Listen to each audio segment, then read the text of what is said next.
Hi, I'm Sydney and welcome to my kitchen. I've heard you can't get pizza oven temperatures in a home oven, and people have a lot of ways to work around that, but I figured why not try to get a good temperature.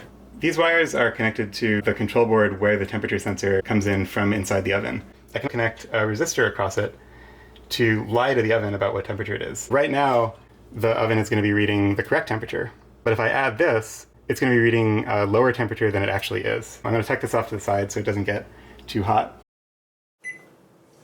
So the lowest I can set the oven is 170. I wrote a very small amount of code that I have on my computer that converts between the real temperature in the oven and the temperature that the oven is going to think it is with the resistor connected. Entering a temperature of 170 degrees is going to give me a real temperature of 536 degrees. I haven't really tried the oven with this mod yet, so let's see how it works. While the oven's preheating to that first temperature, let's see what we'll need to set it to later. I think I will want it to be about 850 degrees. And it looks like to get that, I'll have to set the oven to 450. So as soon as I walked away, I noticed that the oven was off. I think the oven has some sort of safety mechanism so that if the temperature reading is completely unreasonable, it just refuses to start. A workaround for this could just be starting the oven up with the resistor not connected and then connecting it once the oven already has some heat.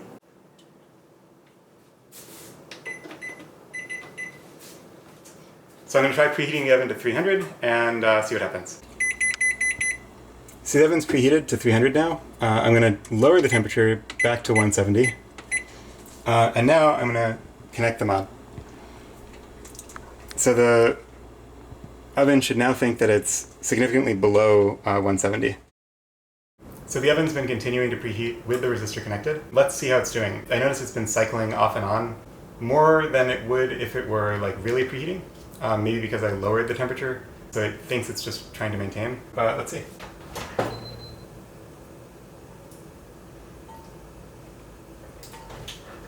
All right, not bad. So it's at 322 right now. I'm going to see what happens if I raise the temperature so that it thinks it's actually preheating instead of just maintaining a temperature. And then maybe it'll be a little bit more aggressive about getting there.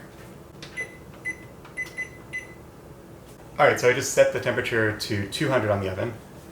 And it went back to showing the current temperature, which is 170. Hopefully that means it's in preheating mode, and it's going to just keep the gas on until it gets to 200.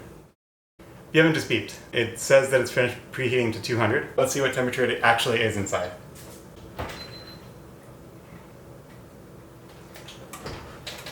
It's right about 420, which I think matches what my tool said, but let me double check. I just realized I was measuring the temperature of the pizza stone. The pizza stone is going to take a while to catch up with the rest of the oven. The oven should be trying to get to 572. I'm happy enough with this, considering I'm basing my formula on a chart I found online of kind of standard resistances for a temperature sensor in an oven. The one in this oven may be a little bit different. In the end, I'm going to be relying on an IR temperature gun like this one or that one to figure out what temperature we're really working with. It does seem like it's time to increase the temperature to what we're really looking for. A set point of 450 and hopefully an actual temperature closer to 850. I'm also going to do one other thing while I'm waiting for it to preheat. I have a CO2 meter in the kitchen and it looks like the CO2 levels are going way up. I'm going to open a window. High CO2 can lead to headaches and just kind of not feeling super great, and this oven's going to be working really hard to get up the temperature. The oven is about as hot as it's ever been. Currently the pizza stone is about 620. The ambient temperature of the oven is getting near 700. This is kind of exciting. This also feels like the right time to whip up a quick marinara sauce. A can of diced tomatoes, some olive oil, and some salt and garlic will hopefully do the trick. The smells coming from the oven are a little bit interesting. I think it's fine, but I should keep a close eye on it.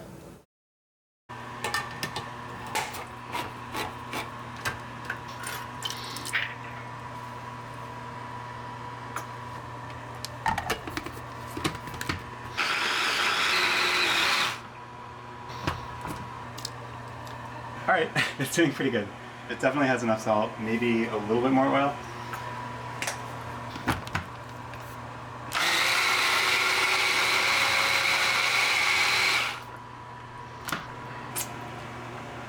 I think it's basically there. Or maybe I was, I think. Here's the dough.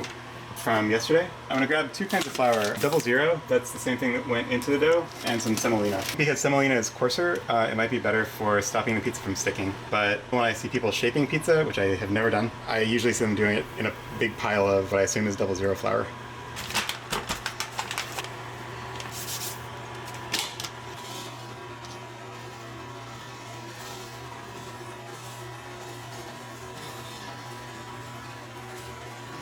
All right, it rose a little bit in the fridge, and because it's cold, it's a little bit firm, which is probably good. So I'm gonna start by just pressing it into a rough shape, and it's already tearing.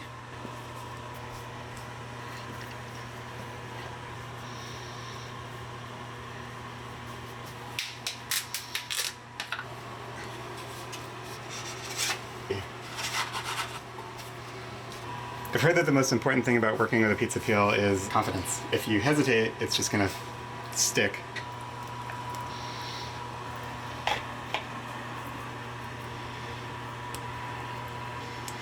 All right, that seems like a good amount.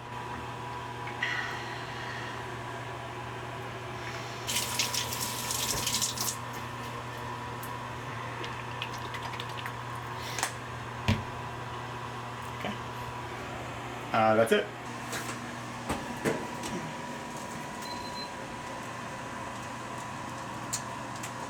Okay. There's some interesting popping sounds coming from the oven. And it's the pizza stone itself is at 811 degrees. My math may have been off. We probably don't need a 450 set point. I'm going to change the oven set point to 350.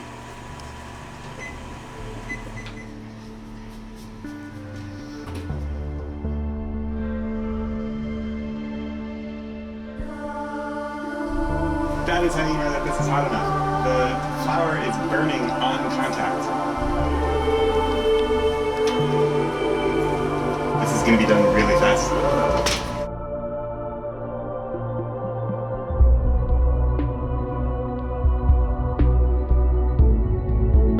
The oven's off, so fortunately nothing caught on fire. Even though the pizza's still in there, I'm going to disconnect the resistor so I don't forget about it. And now the oven is going to measure normal temperature again.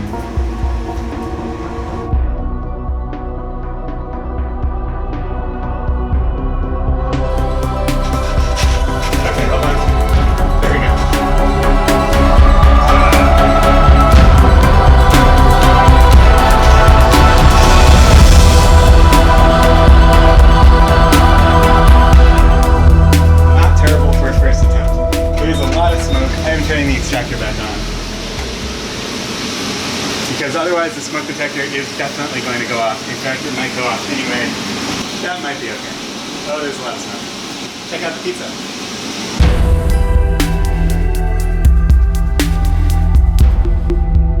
For a first attempt at a homemade Neapolitan pizza, I'm optimistic.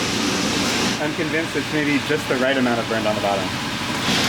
I don't even have a real pizza cutter. I have a plastic one. That came with a pizza once. I'm not going to use it, we'll just use a knife.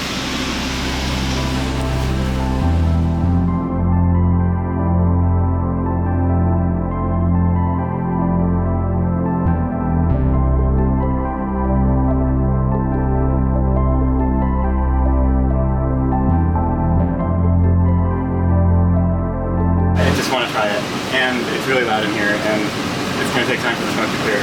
So I'm just going to try it and I'll report back later. Time to debrief. The smoke has cleared. The pizza, I think for a first attempt, it was really good. It took the oven a long time to get up to temperature. I won't be wanting to do this every day. I mean, it really it got up to a good temperature and that cooked in like a minute. All in all, I'm really happy. And I still have 3 doughs left, 3 pizzas worth of dough left fermenting in the fridge, and I think I'm going to try to leave one of them to the 7-day mark. So here, 7-day pizza dough, it's supposed to be pretty darn good. So that's 3 more pizzas, 3 different kinds of pizzas. I think it'll be a lot of fun.